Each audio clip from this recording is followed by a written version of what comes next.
up and stand for the pledge. I pledge Allegiance to the flag of the United States of America and to the republic for which it stands, one nation, under God, indivisible, with liberty and justice for all. All right, everyone, welcome. Alice, if you could do a roll call for us.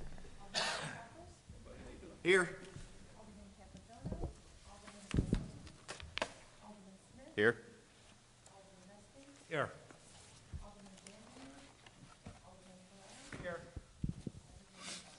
Here. All right, I know that Chris is under the weather, so I know it's where he's at. Okay. Anybody got anything for liaison reports today?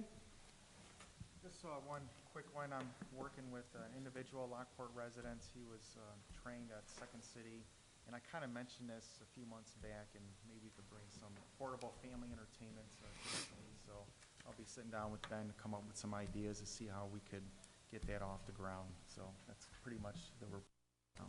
All right, very good. Anybody else have anything going on? All right. I want to take the time tonight to swear in a new chaplain into the police department, Ernest. So, Ernest, if you and your wife can come on over to the podium, I'd like to do that.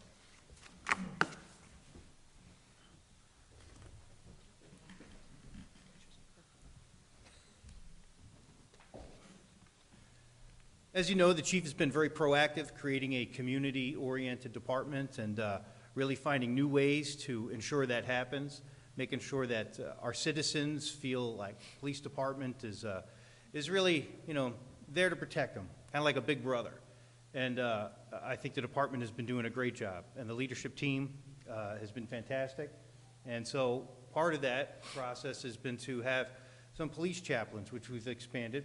They're volunteers. The cost to the city is basically a uniform, but they volunteer their time, and I think it's essential. It's another one of those outreaches to the community that people might be able to feel more comfortable with at times. So I'm very excited that Ernest has volunteered to do this. Ernest goes to the Apostolic Church on the corner on Jefferson. What's the name of it, Ernest? Christ Vision Community Church. But sometimes we go for a walk and I hear it thumping, man, on Sunday night. So it's good. Well, come on over. We'll swear you in. All right, it's the old raise your right hand. Yeah. Okay. I, Ernest Jones, solemnly swear that I will provide pastoral care to those experiencing extreme grief as a result of suicide, homicide, traffic and fire fatalities within the city of Lockport. I will also provide comfort and counsel to police officers. I will work extensively to build positive support and understanding between the police department and the Lockport community. To the best of my abilities, so help me God.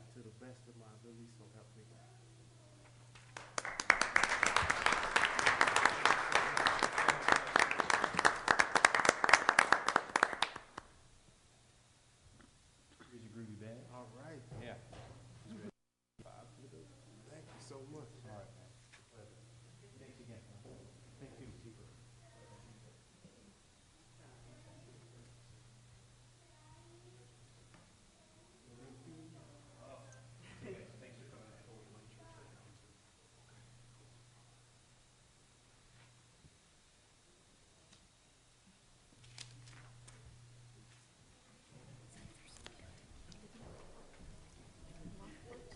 I know there's a church.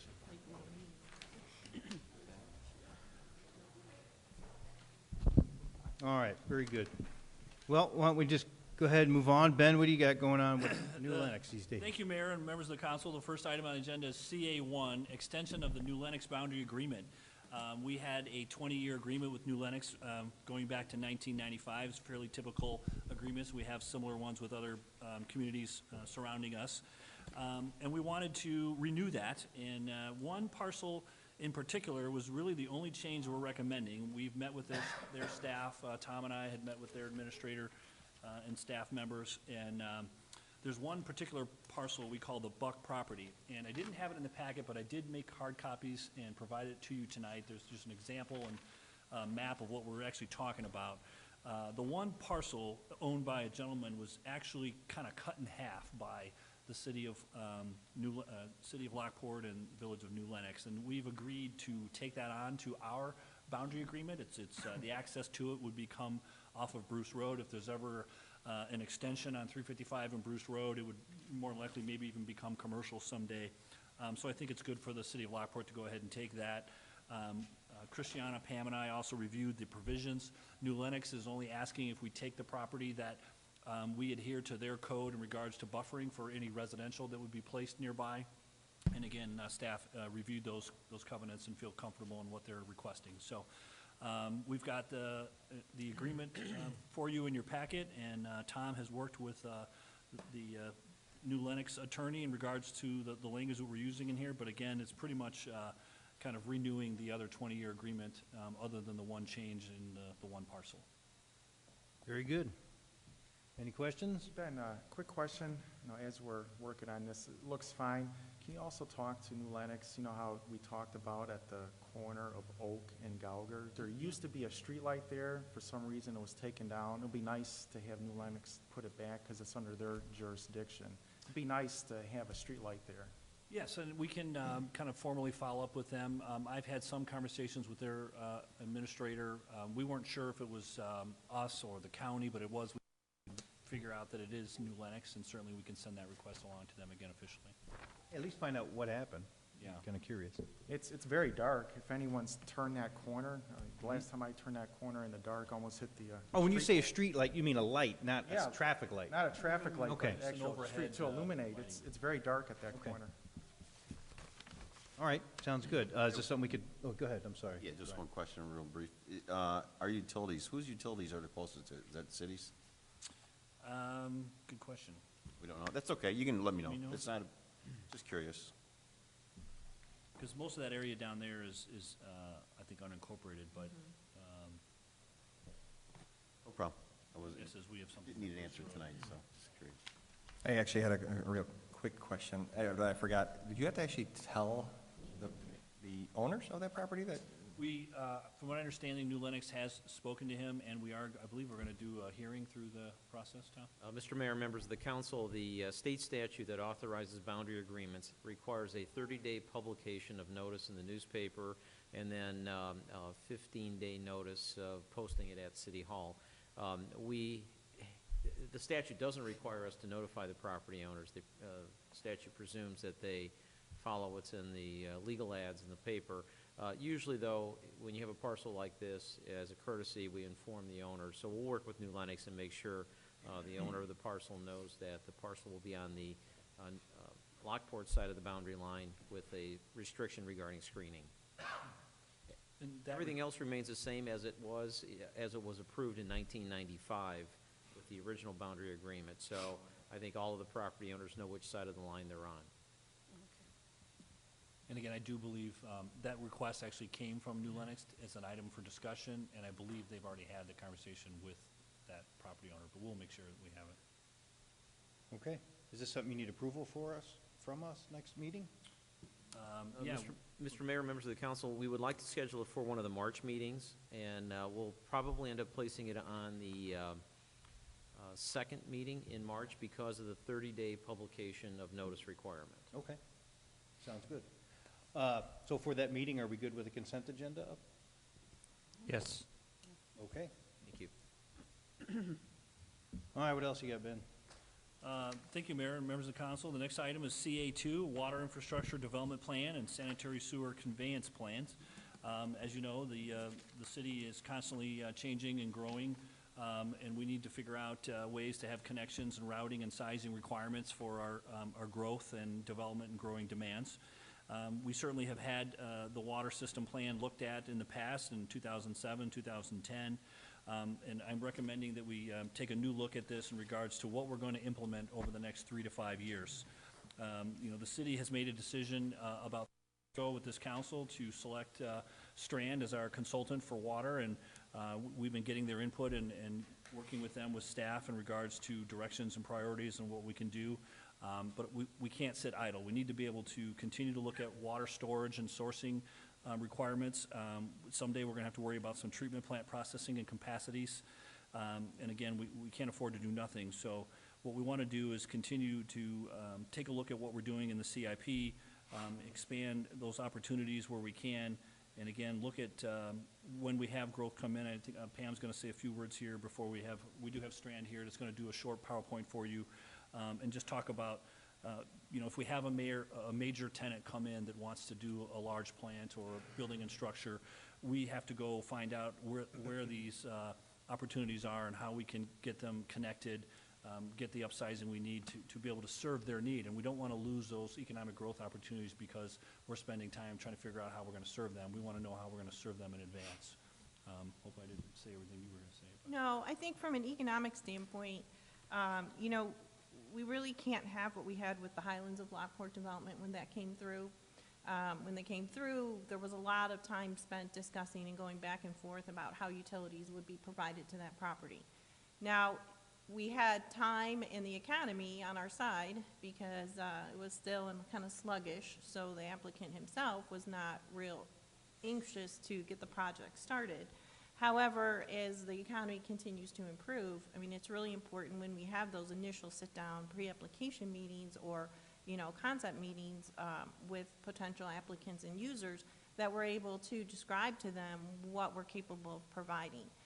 With the changeovers, with community development now handling development engineering, we've also talked with Strand to make sure that when we do have some of these pre-application meetings that they're also involved, since they're the guys that are handling the water and the sanitary stuff. So I think it's, you know, we're on board with it from the community development and economic development side of it. It will help to keep us competitive because the last thing we want to do is see development go somewhere else because we can't provide sewer and water the way a particular business or entity needs to have that. Okay. So at this time, I'll ask, oh, Chris is already up at the mic. He's going to go through a PowerPoint with you. Yes, thank you very much for having Mike and I here tonight to present to you guys on these important matters for your water and sewer utility. And I hope my voice holds out through this brief presentation. So we're here tonight to talk about the near-term water and sewer system needs and the development of an infrastructure growth plan for the city of Lockport. So tonight's presentation is going to cover two basic topics for the water and sewer utilities. First of all, we're going to discuss the capital improvement projects anticipated over the next 5 years, which we presented in two documents that kind of laid out your plans. And then we're going to discuss these two task orders that Ben and Pam spoke of that kind of fell out of the process as well. First of all, with the water, near-term water projects continue the course of the past plan, and I think I wanted that to be the first thing that was stated here because I don't, you know, Strand came into this whole mix and it was very clear that there was no need to recreate the plans that were in place. The city heard from several engineering firms in 2010 and chose a direction for the water system growth. And the first steps in that were to abandon 3 troubled wells, and there was some modification to some storage facilities. After those steps were taken, unfortunately the recession hit and things slowed down. Water demands also dropped off. And that caused no replacement of those abandoned wells in accordance with that plan. That also reduced the maintenance of the existing wells. It wasn't, you know, staff's hands were tied. I don't know if you remember hearing do more with less. And unfortunately, in a lot of municipal water and sewer systems, that resulted in reduced maintenance. And that happened on your wells, that happened at your treatment facilities, that happened at your water storage tanks. And your distribution system improvements were no longer focused on expansion for growth and future needs. They became focused on fixing the troubled mains that were breaking constantly and stopping that bleeding. So I'm going to go through each one of those: supply, treatment, storage, and distribution, and the upcoming needs briefly. Growth and maintenance of your water supply is becoming a critical situation. This is a table right from that needs assessment. The first table shows your historic demands, maximum day demand of 5,625 gallons per minute was your historic maximum. Now, that was back in the past a little bit. Things have dropped off since then. The recession certainly helped, and water-saving fixtures and stuff like that have helped reduce that maximum day demand. But then the second table shows what your capacity was after abandoning those 3 wells. Your total capacity was less than your historic maximum day demand at 5,500. And regulatory agencies want us to take the largest supply out of service when we're looking at that. So and that's called your firm capacity. You have to plan for your biggest well to go down and still meet demands. And so that's significantly less than your historic maximum day demands. So capacity is currently less than historic maximum day demands. And there are also many areas of obligated but unrealized demands. There was a lot of areas that water mains were put in and infrastructure was put in, and houses were never constructed to use those. As those areas start to fill in, that situation is going to get worse. And as you can see here in Table 2, each of these wells that you have in your existing supply right now become very critical. And so maintenance of those wells has to become a priority too. And I've talked about all these things, I think, in past meetings. Well 9 is even in that chart. This is from a little bit older look at things. And as we all know, well 9 is currently down and being reconstructed. So the new water supply is not as easy as it used to be. And we've talked about this a lot. Councilman Deskin has been very involved in this process. Environmental regulations and recharge areas and lots of factors and lots of eyes are now looking at each new well. And this complex figure is what's created. And I can go into deep detail on this as to why it's very difficult to get the regulatory agencies to allow us to put a well where we want to put a well, but it is. It is very difficult. And I've got on here, we need your help to keep the pressure on. We are at a point right now where we've got requests into them to allow us to approve some sites, and we're not getting feedback. They've kind of gone back to the stance, well, more study needs to be done, and we're going to be asking in the short term for some help to put some political pressure on regulatory agencies to give us some answers and let us move the system forward before an emergency. So this is right out of the study or the near-term improvement plan document. This shows the water supply improvements that are upcoming in the future, that are recommended in the future. This does follow both of the plans, from 2010. The plans all called for the addition of 3 new wells in the future. So this is continuation of the plan. The ones that are highlighted in yellow here are ones that are currently under task order already and underway. The ones that are not highlighted are future, down the road projects. And you'll notice here we've added rehabilitation of these wells. It is very important that you get into your existing wells, rehabilitate them, and the ones with iron filters need iron filter maintenance, swapping out of the media. That media is getting old, just like changing the filter on a furnace or whatever. This media needs to be swapped out periodically. Several water treatment needs already have loan fund pre-approval. Talked about this in the past. Iron levels in some of the existing wells are elevated and aesthetically displeasing. Iron-reducing water treatment plans for wells 9, which is now going to be called 14, 10, and 11 have gained project planning approval for loans already. That approval is good for 5 years, so through 2019. And it's always been the plan to add treatment to 2 of the 3 wells because of funding limitations. The 2 wells with the highest iron levels were going to be selected. Well 9, now 14, anticipated to have the highest iron levels. And then we'll look at 10 and 11 as we get down the road to those to find out which one is currently edging ahead. Water storage facilities require routine inspections and capacity analysis to determine needs and priorities. For water storage tanks, they're steel tanks, the paint rusts on them, appurtenances get old, codes change. Inspection is recommended every 5 years for those tanks. And then replacement or rehabilitation of coating systems typically occurs every 12 to 15 years. Sometimes you can get 20 years out of them. And so in the upcoming projects, it's recommended that you do inspections of both of your tanks to figure out what their needs are, and then plan for in 2018 and 2020 to address those needs on those tanks. And then additional storage needs analysis. You know, of the past studies, one study said you needed more storage, the other study didn't really address it. We think it's time that you take a look at it to make sure you have enough storage. Storage becomes vital on maximum demand days and during fires, and we think it's important to run analysis as the system is starting to grow and to plan for a water storage tank. Is it 2020? Put an asterisk there. We don't know. We got to run the analysis to find out. Hopefully, you know, it's something that you can delay longer. One key distribution system improvement project solves several issues. This plan for the water system didn't look at the mains that are going to be replaced due to aging and due to those types of needs. It just, right for this point, looked at main additions and improvements that significantly help the performance of your system. During the process of the Panatone development investigations, and then subsequently with the Boo property investigations, we fell upon this connecting main. You know, through the analysis, we found that this connecting main between about 151st Street and down to the Panatone development significantly improves the performance of the water system in the industrial park area, division, and where the public works building is at, and in those subdivisions surrounding that. It improves fire flows because that storage tank that's on 151st Street can then supplement fire demands. And it also increases the firm capacity of the wells in that zone.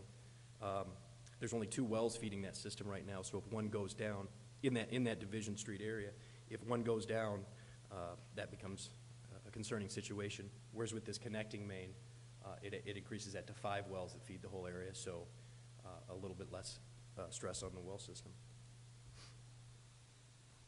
Development drives need for future water studies in collaboration with neighbors. And I can't tell you how many different titles I put to this slide because I know that studies it wasn't a word I wanted to use in there, but I did. But development is driving the need for future studies in collaboration with your neighbors. There's these environmental factors that we talked about with the recharge area, and there's environmental factors with the dewatering of the deep well aquifer. There's regionalization interest growing. And that's, you know, one of the first studies on here is the Public Water Commission. Public Water Commission was in place since 1972, I believe. And that's Joliet, that's Lockport, and then Joliet, Rockdale, New Lenox, and Romeoville are part of that Water Commission. They've got access to the Kankakee River. That is starting to move again because of the dewatering of the aquifer, and we think it's important that Lockport stays very involved in that so that the decisions are made with Lockport's best interests in mind as well, and Lockport's best interests are not thrown to the wayside. Romeoville and Crest Hill share very similar issues with the aquifer and the supply aquifer, and a collaborative effort with them might come to some regional issues or might come to some solutions that's mutually beneficial, win-win situations. So these aren't real high-cost things. It's just staying in touch, staying in tune. The withdrawal, the Lake Michigan allocation, you wrote a letter a couple years ago asking to withdraw your allocation. IDNR has not acted on that letter yet. You still have an allocation, but the allocation is too small to meet even your average day demands. So we would recommend that you get a letter to IDNR saying, hey, please withdraw that request to eliminate our Lake Michigan allocation, and then attempt to get a larger allocation while they're giving them out. I mean, they've been very vocal about saying there's plenty of Lake Michigan water out there. A nice thing to have in your back pocket. But that only works if we actually get Lake Michigan water, and we have to go through that whole thing with American Water and all that. Is that how that works? No, you have an allocation, whether you get it through American Water or some other source. American Water is the obvious, I guess, the closest supply source. The lake water line from Bedford Park to Bolingbrook is currently in contention for another commission to take that over. So when you say we have an allocation now, I'm confused, because I thought all the water we get is from well water. Yeah, I'm sorry. So an allocation basically says you're not getting any water from the lake, but if you said, hey, give me 2,900 gallons per minute, Uh-huh. you have the right to get 2,900 gallons. But I didn't And have to don't put in it all the- kind of infrastructure to get it, right? It's not like I just turn a spigot. Correct, it's not connected up, but, for instance, the city of Joliet, I do not believe has an allocation. So, so they would have to apply for an allocation, and it's a big, long process. You already have an allocation, you have, approval, pre-approval to get Lake Michigan water, would it be available, or if you connected to Homer Glen? We just don't have the capacity because we're not hooked up right now to do Yeah, that. each municipality or public water supply that has an allocation has a limited amount that you know, a certain amount that they can take. And Lockport's certain amount that you can take, and I wish I had brought that number, or I had it at the top of my head, is significantly less than the average day, because it was an allocation that was obtained before a lot of growth took place and before a lot of demands increased. Just to recap, so basically, it's just an option. It's an option, It's an right. option that's available to us. It's a small amount right now, and what he's saying is we could ask them to increase that as an option. It doesn't mean we're gonna connect to it, because we would have to. To make it really easy, if we would go, Would we not want to investigate whether or not that's a possibility and That's what he's saying. cost-wise and? to understand the Lake Michigan water thing, we'd have to go back a few slides, like slide number 2 or 3, with the first tables, 2 tables that you had, and the numbers, the key numbers that were there were the peak numbers at 5,600, 5,900. There we go. 5,625 over on the left side there. That's the maximum day demand, okay? Our allocation that we have from the IDNR from Lake Michigan is what, about half of that? Yeah. Okay, so even if we were to say, well, let's go to Lake Michigan water, well, our allocation from Lake Michigan water doesn't even meet Yeah. our maximum demand, okay? Right, So the right, scary part about this, this chart here is we go to the second chart over there, is we are, with all the wells that we had, which was including well 9, which is down, we were at 5,500, okay? So when it was decided 5 years ago to go ahead and eliminate those 3 wells, the decision was to eliminate about 1,200 or more gallons per minute. So we'd add 5,500 plus 1,200 to get us up to around 7,000 gallons per minute. So we lost that. We haven't replaced it. All right, so let me ask a question, Chris. So, it's always been kind of presented to me that it's all Lake Michigan water or all well water. There's no in-betweens. We can't do our wells now, and instead of like drilling a new well, tap into Lake Michigan water here to supplement, say, another 2,500 gallons, which would add it to our 4,300 that we have now, get some Lake Michigan water in there instead of having to drill new. You can't mix the two. Is that the case? Correct. You would be a unique situation to mix the two scenarios. You could physically separate a system into, you know, you folks are going to be on wells, and you folks are going to be on Lake Michigan water. Yeah. That might have some political ramifications. Is there what's the reason why you can't do that? Why can't we get? Mix the two? Well, there's concerns with the seller of Lake Michigan water, with what you're doing to their water when you're mixing in your well water. That's like the political side of thing. The person that's selling you lake water wants to sell you lake water and not just sell you lake water when you really, really need it, because the cost to put in the improvements to just peak off of Lake Michigan water, it doesn't work out for this person that's selling it to you. That makes sense? The other issue is just the physical mixing surface water with groundwater.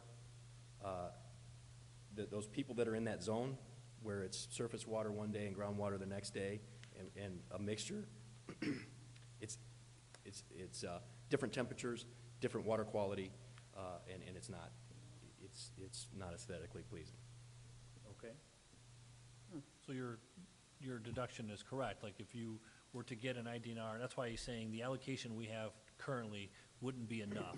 If we wanted to ask the IDNR for a larger allocation, that if we made a decision someday to go off of wells to have lake water, you could do it. If you don't ask for the allocation in the future, you may never get to do That it. makes sense. Right now, we have an allocation, it's just not big enough to meet our demands. So the allocation we have is like a early 1990s allocation, when the city of Lockport was half of what it is now. Okay, so, So you recommend we ask for a 7,500 water allocation? Much cheaper, Just to keep our options open someday. much easier and cheaper to hold on which to the is, allocation that which you have. I believe that we already have. We already have done that, and I'm sure that's gonna be part of this presentation, right? We've asked U.S. Fish and Wildlife, DNR, and all these other ones to take us up to our, Yes, at least our. that's where I need your help, because we're not getting response back from them.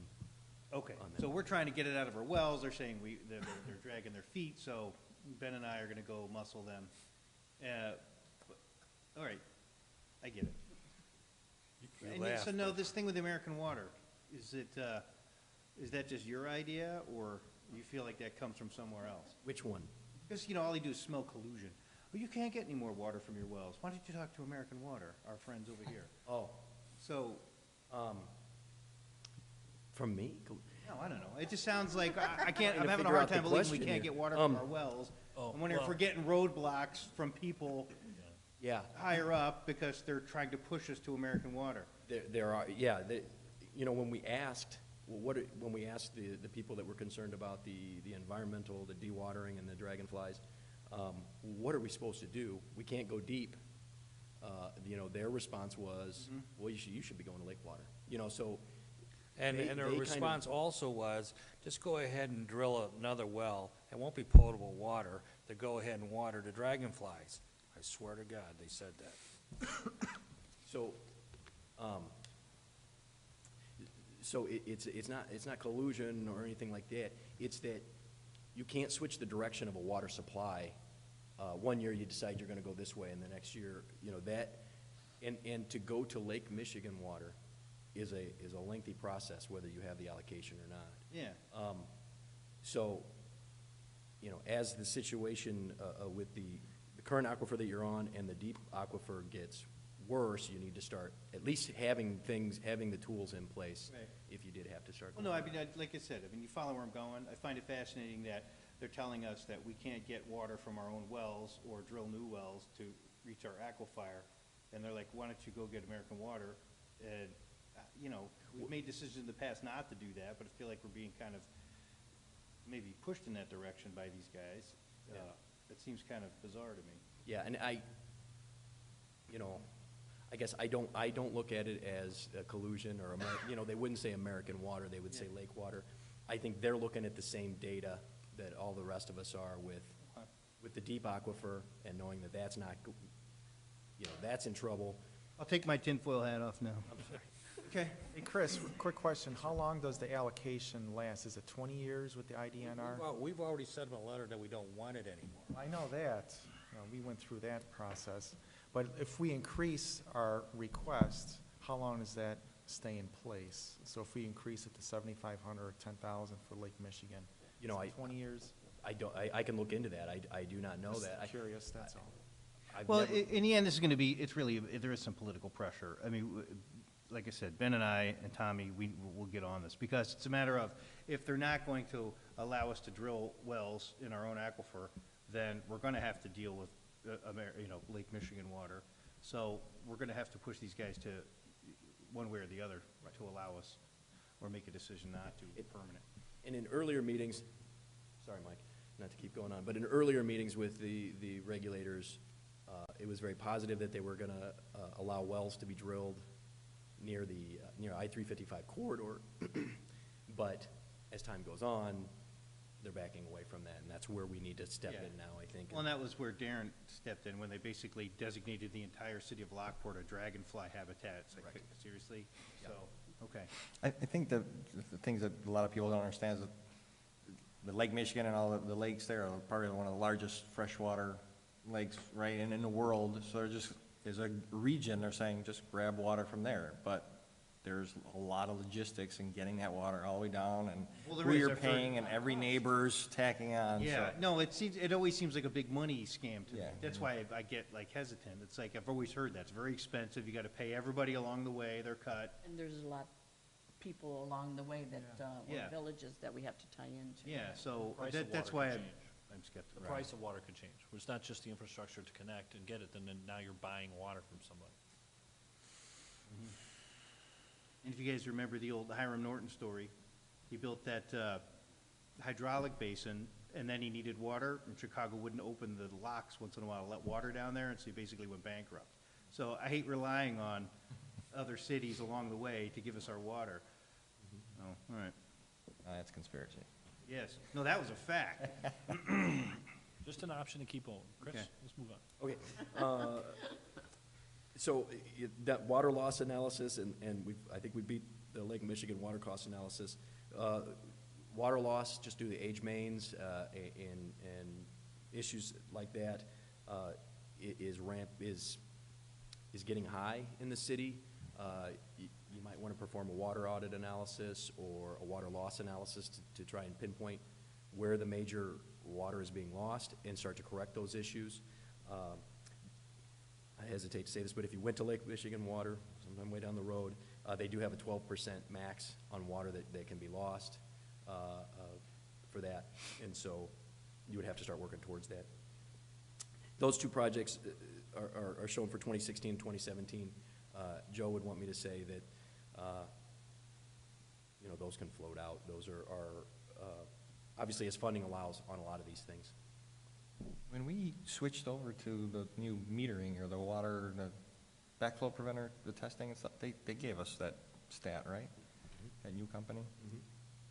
Like we were under the threshold, I think, or pretty close to it that's when I first got on the board. Who's the The RPZ valve? RPZ valve, and they had the, sorry, keep going. Yeah, in the past, I don't know what the current numbers are, but in the past, in past studies, the water loss has been shown, in the 20%. But that might be improving as aged water main is being replaced. So just a summary of the projects that are recommended for this year. The Water Infrastructure Development Plan, which is the task order that's in front of you that I'll talk about on the next slides. And then the rest of the projects we've kind of been through. Of course, the yellow ones are currently under task order, and the other ones were discussed as part of this presentation. So let's talk about the Water Infrastructure Growth Plan task order. That's a result of new development inquiries.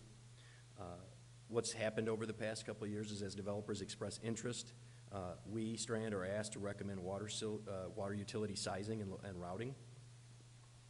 The water improvements plan from 2010 that the city is following really offered no roadmap to help us determine what sizes mains need to be, where these new wells should be. So the current process is kind of a one parcel at a time. Highlands of Lockport comes in, we look at that. Panatone comes in, we look at that piece, and we model it, and we try and figure out, but we're not really stepping back and looking at the big picture and finding out, well, does this development way down here need us to actually put a 16-inch main through here rather than a 10-inch or an 8-inch?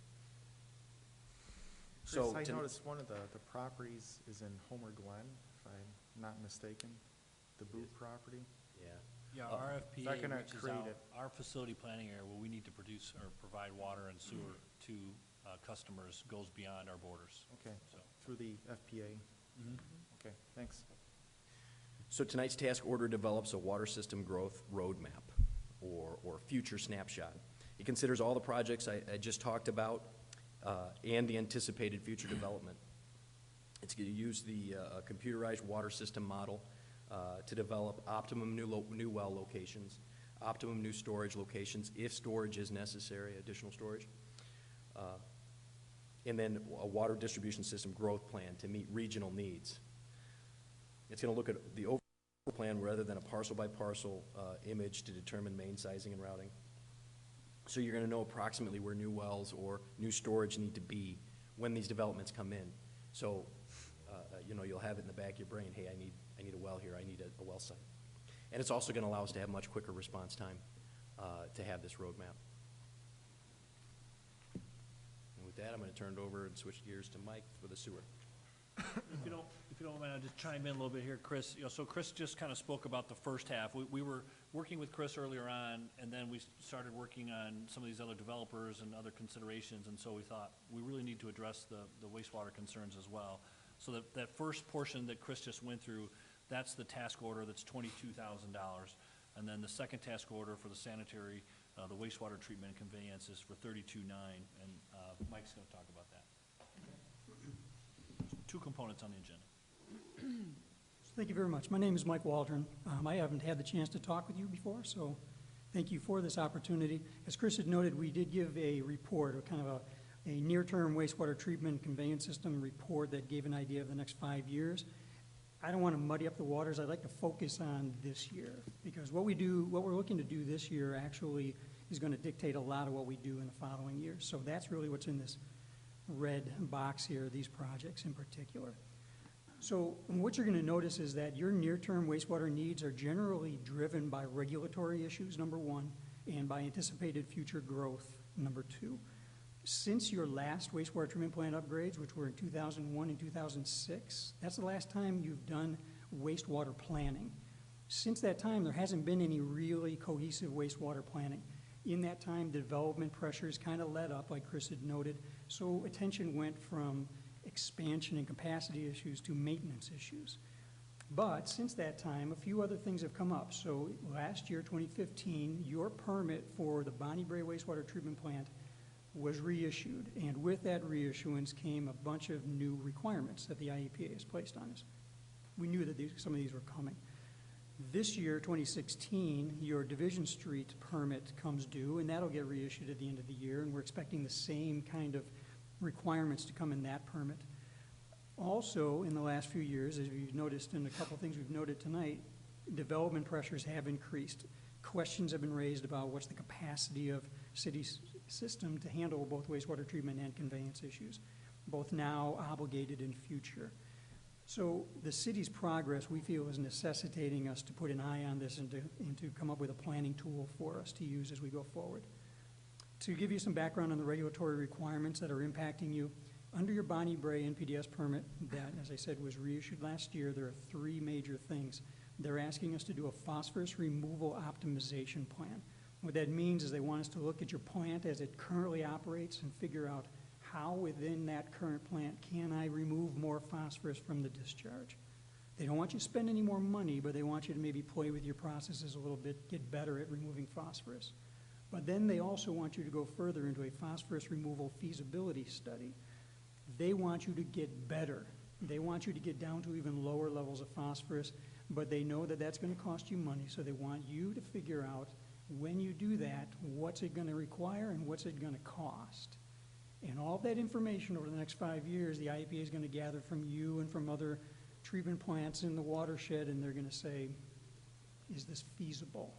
Can we make these people do this? The third item is a capacity management operation and maintenance plan. You actually talked about that 2 weeks ago. That is a requirement for you to get a better handle on your conveyance system. Generally, they want you to work at trying to get clear water excess flows out of your treatment plant, out of your conveyance system. All of those things we're already under task order for. The good thing, if you move down to the anticipated Division Street permit, your permit's going to expire at the end of this year. We have to reapply for that in March. We are under task order to do that, and part of that is us going to be going back to the IEPA and telling them what we think should be in your permit.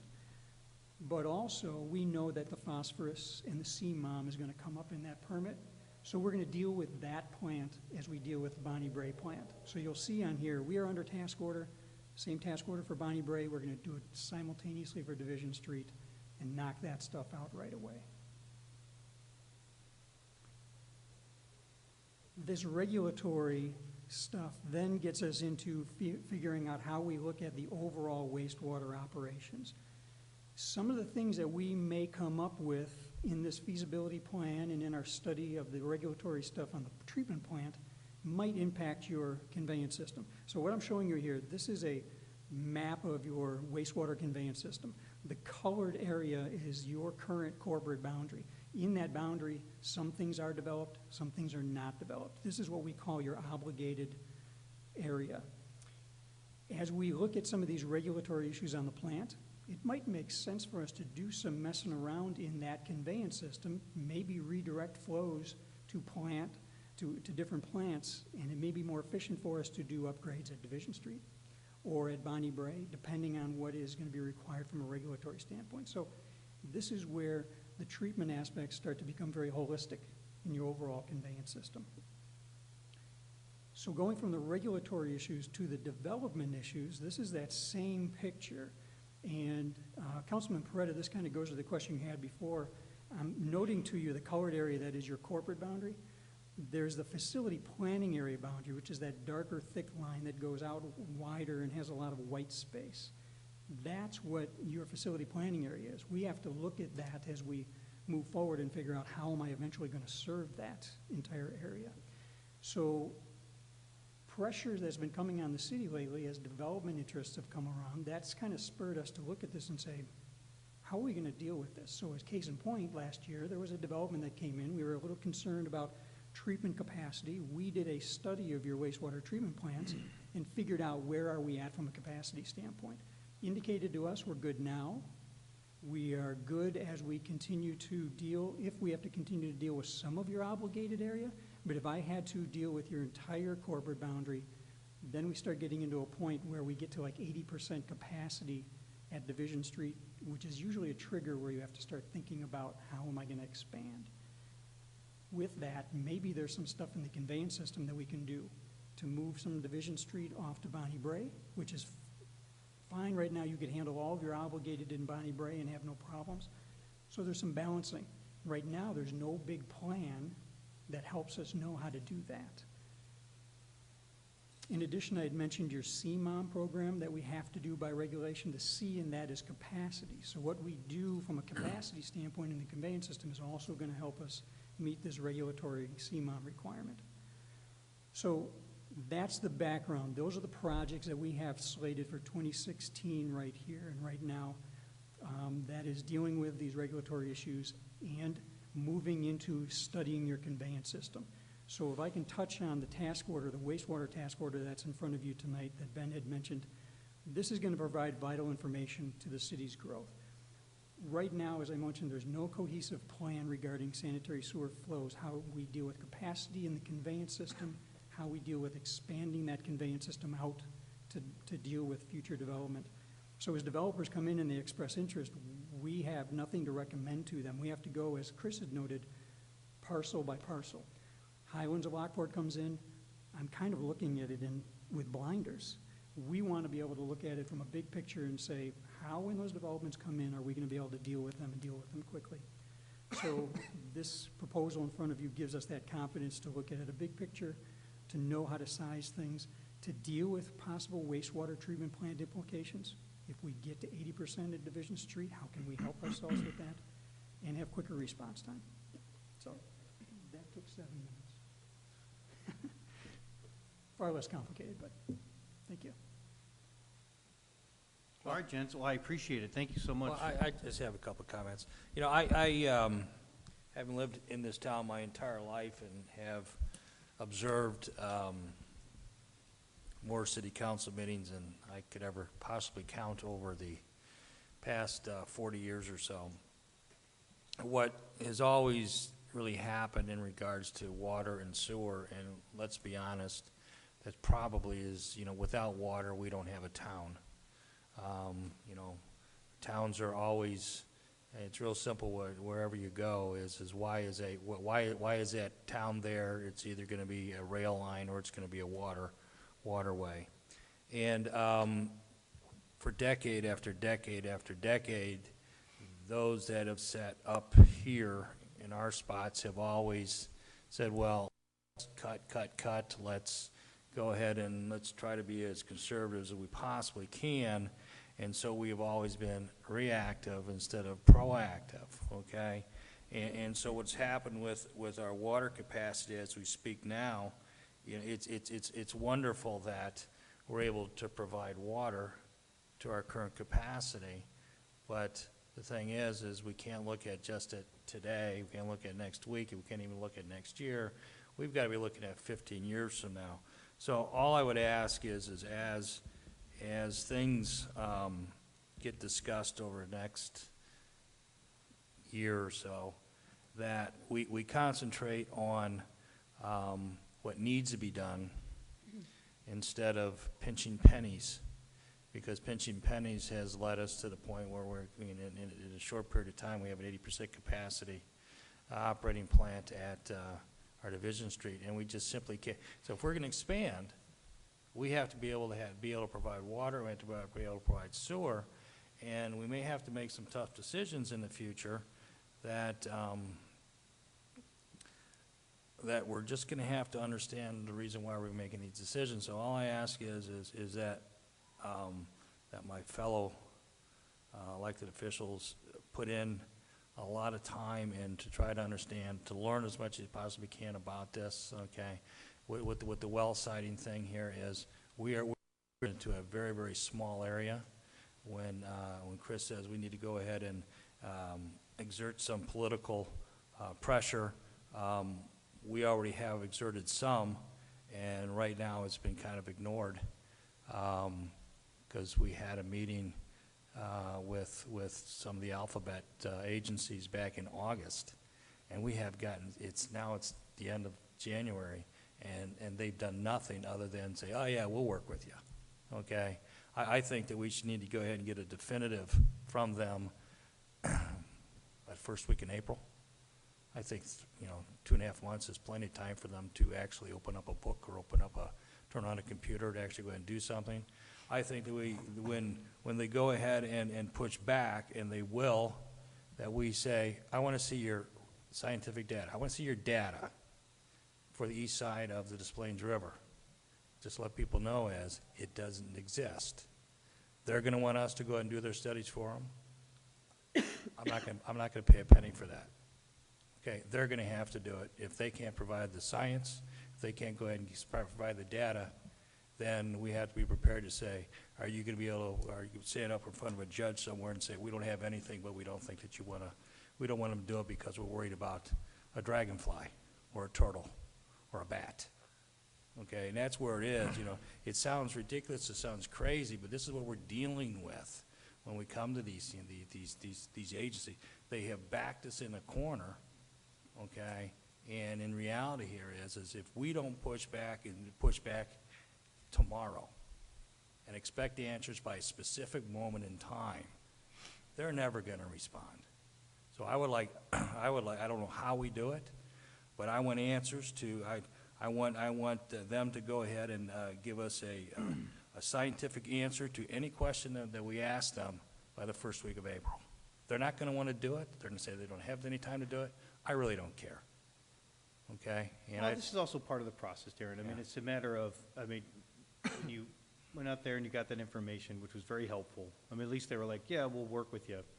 But the fact is, once these guys, Strand, comes up with some specific plans and placements, we can go to them with specifics and say, listen, this is where we need our wells, this is where we need these things.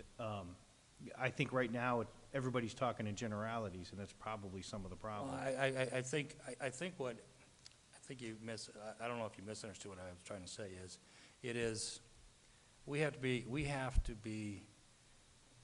we can't let them dictate the terms. No, I agree with you, but all I'm saying is, it's like, we need to dig a well. That's fine. Where you want to dig it? Well, that's part of what we're doing.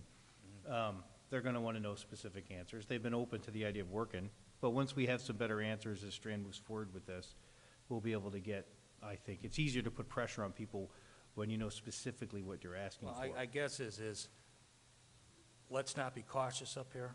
Let's not say, okay, let's go ahead and let's not make a decision. Let's get this whole let's get more information thing. Well, let's just get it done. Let's just get it done and get going on it. All right? I'm with you. The questions I have is more staff involvement. When you guys are doing this process, who are you talking to? Who are you involving? What's their commitment to this process? And we've got several departments that are all obviously, With regard to the plans, the near-term project plans, we worked with Amy, Ben, Joe, and Scott on those. With regard to the task order for assistance with development and that overall plan, they were probably copied, but that was more probably with Pam and Ben. but moving forward, when you're doing these two task orders, what do you see as everyone's involvement doing? All of the above. Yeah, I'm gonna need a lot of information from Scott and a lot of information from Pam for the water system one, as far as densities of envisioned developments, population forecast, what's going where. You may already have a lot of information on what some of these developments look like coming up in the future. And then as far as figuring out if more storage is needed, well locations, things of that nature, I'd be working mainly with Scott and Amy on that.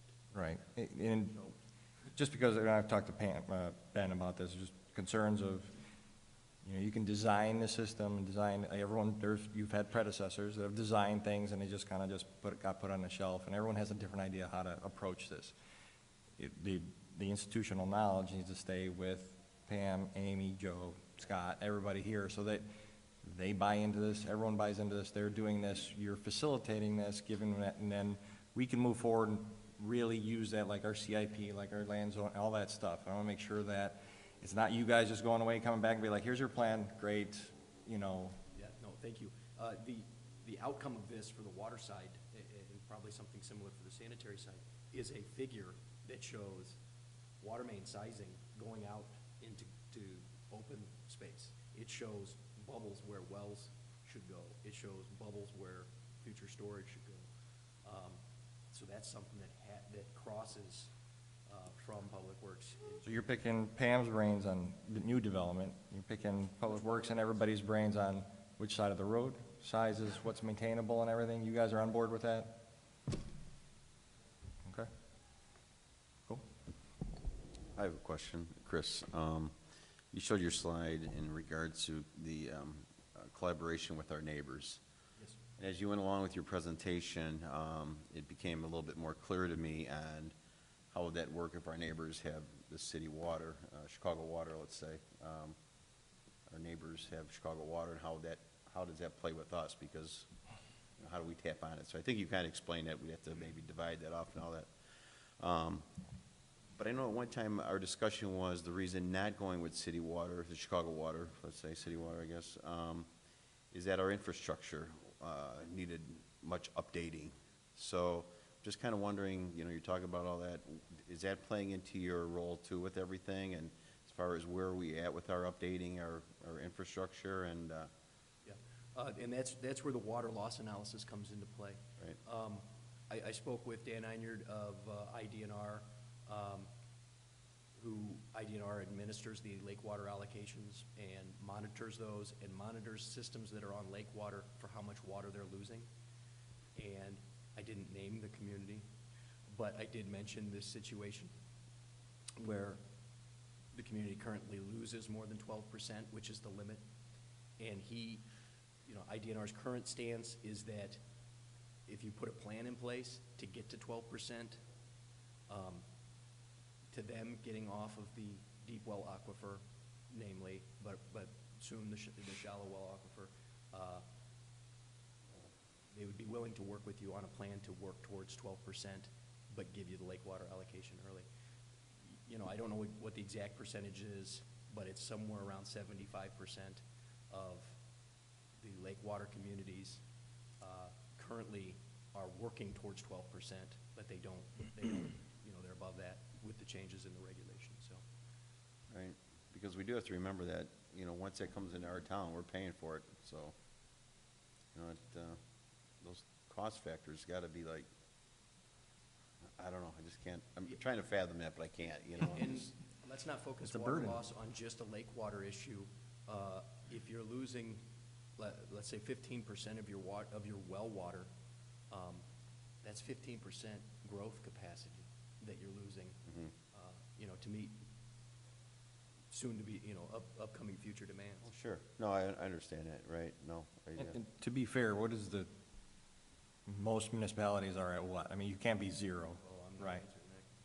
We'll talk afterward. In general, I mean, It really depends on, some communities are very new. I'll throw a Plainfield out there. I don't know what Plainfield's is, but I would assume that their water system is fairly new and tight. But a city of Chicago, some of the old, Highland Parks and those, they have had problems with it being in excess of 20%, for sure. it's not feasible to actually say we can get down to zero, though. It's not. Right, so Right. No, we knew that. every joint is gonna leak Exactly. something, everything. I've heard is 2%. No, I recall actually seeing, I'm sure our water department can go ahead and give us this. I remember seeing when this whole 20% thing that came up 5-6 years ago, okay? We did go ahead and begin to address those issues, all right? I don't know, it's not 20% now. I'm sure we can get a ballpark from, not tonight. But we can get a ballpark, The thing is, for every percentage, whether, and I just wish people would get this whole Lake Michigan water thing out of their heads, since we've already have given up our allocation. They just haven't accepted that we've given it up. So I'm working for the point of view is, that's not an option, ever. So we have to look at our wells, but it's just a simple fact that every percentage point that we can go ahead, and we are improving with our capital improvement plan and all the new water mains, we're losing less water. I don't know what that is anymore, but I recall it was a significant drop, after a significant improvement, up to about 2 or 3 years ago, but I don't recall seeing anything in the last 12 months on that. And so maybe sometime in the next month or so, just from an information standpoint, no action standpoint from the water department. Staff is working diligently to locate the lost points and repair those mains and seal that up, and it is, from what I understand, improving. Yeah, I mean, we're definitely replacing water mains, so it is happening. But you're right about the whole lake water. That's why I was actually surprised it even came up. I thought the ship has sailed, so why we're talking about, it's like you gotta make a decision. Either you're gonna have a gas car or electric car. You can't it's one or the other. I think what Chris is saying is to be prudent, we have to have that old car in the garage just in case the electric car breaks. We've got a backup, some type of backup. It's easy, free backup plan for that allocation that's there, break in case of emergency. But we don't have it. We've already have, our city's position is we have already given up that allocation. Well, it sounds like it just hasn't been accepted. It hasn't been We could, in accepted. fact, throw another letter in there. I mean, that's fine. That's all prudent. I don't have a problem with it. Yeah. But the idea of it sounds like to make the switch, it's not like, hey, one or the other. It's a big deal. So it's not like, I mean, there's going to have to be some Armageddon going on to switch, it seems to me. So it almost seemed a little fruitless, but. Right, I mean, look at It's a matter of writing California a right letter. now. California's struggling, they're water shortage and everything. They never thought that, right? Vegas always thought that they'd have all the water in the world, but everyone's running short. Something could happen. Well, there's no doubt. The likelihood of our aquifer drying up before Lake Michigan is probably. Well, considering the aquifer is an extension of Lake Michigan levels is what, up about 4 feet from just 5 years ago? There's plenty of water. It's fine, write a letter. And we're currently working on a backup to connect with Joliet. We were as a looking at doing backup. some Isn't Joliet that, connections. 2017, 2019? Well, yes, we did have that study done, and I want to say the connection to Joliet was $2 million to connect our system to theirs. So it's on my emergency wish list, but it's not exactly in the CIP yet. They're more likely to come asking us for water than we're gonna be going to them. Yes. All right. Anything else? So I'm seeking to place both those task orders on the next council for approval, $22,000 for the water sourcing and near-term wastewater treatment for $32,900. All right. Last quick question, how long does this task order take? This is a month turnaround, 6 months, a year? I think 2 months on the water, the sanitary. I don't recall, but it was a quick All right, okay. By summer. Sure, that's just an idea. Is it something you want to put on consent, or you want to come back? I'm for a okay, vote? if we've talked about it. I'm fine with that, too. We got 3 people that aren't here. Well, that's fine, we could put it on an action item. Let's put it on an action item. Sure. They may have some questions. Okay, fair enough. Okay, thank you. All right, next thing is, Chief, we talk about the rodeo, is that it? No, it's about an intergovernmental agreement. We have a intergovernmental agreement, PCH1 is a intergovernmental agreement between the City of Lockport and the Will County Sheriff's Department regarding the sheriff. A little history, the Will County Sheriff currently transports those wanted on Lockport warrants, arrest warrants for people located out of town. They do that at no charge. So if Libertyville Police Department arrests somebody on one of our warrants, the Will County Sheriff drives to Lake County to pick up that officer, not us, pick up that offender, not us. So the Will County Sheriff, as elected, and they have a legal right to do so by state statute, to either have us pick up our own people wanted on arrest warrants, or contract with the Will County Sheriff to have them do it. We have been in consultation with them over the cost of it, and they basically estimated the number of warrants we had last year, and they came up with a price of over $7,000. So they have since reduced that to $3,868, which is the price of this intergovernmental agreement. I don't think we could do it cheaper, and if we did, we would leave the city less protected, because we'd have to send an on-duty officer wherever that person is located, including out of state. So as you can see, if somebody wanted on one of our warrants in California, if we just send 2 officers there, we'd probably go through the whole $3,800 right there. So the police department recommends that we do enter into the agreement, and I'd be glad to answer any questions. This is an annual fee? This will be an annual fee, starting March 1st of every year. We did talk about this a little bit at the budget time with Lisa and Terry when they had their budget requests, and we talked about the abilities of us spending money to have our people run things around, and really, it just made more sense to partner with the county. Okay. Any questions up here? I'm assuming it's because of the cost. It's cheaper to do it this way. You bet. And more efficient. Right. Uber's not doing it yet. Get Uber drivers to do it? All right. All right, we good with the consent then on this? Yes. All right. Anybody have new business? You did mention the rodeo, and I know we had talked about that before. We did enter into an agreement with the rodeo. I know there's a lot of the council members do get complaints about noises. Terry and Tom and I had met with the county and the owners of the rodeo, and we're trying to come up with a plan to make some modifications as to what they do when they hold special events out there to reduce the noise and impact to the surrounding community. So hopefully that'll help us out this summer. Yeah, that was good. I mean, we do get a lot of complaints for that. So we did reach out. The rodeo is not in the city of Lockport. We don't have any jurisdiction over it. But we reached out and asked if we could sit down and talk through this. And the fact is, I mean, these guys have been running the rodeo like it's still 1974. I mean, the world has changed. And as we sat down and explained some of the problems, they were understanding. And Chief went down, Sheriff's Department went down. They kind of looked at some things. I mean, just some simple changes. How they serve alcohol is one of them. That's, you know, I think they've made some shifts already with training and hours.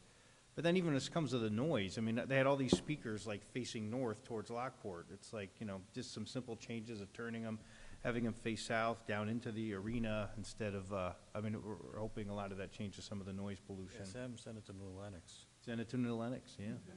That's what I did. So, yeah, first guy to talk to him gets the speakers changed, yeah. So it's good. We came up with some agreements, and hopefully that will help. So, thank you, Chief, and thanks to the Sheriff's Department, too, for working with us on that. All right, anything else?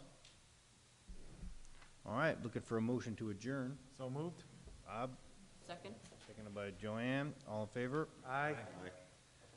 All right, do we need 5, or you just want to roll? Let's just roll. Roll. All right, can I have a roll call, Alice, for City Council. Alderman Petracos? Here. Capadonis absent, Kilology is absent, Smith? Here. Deskin? Here. Vandermeer is absent, Coretta? Here. And Bartleson.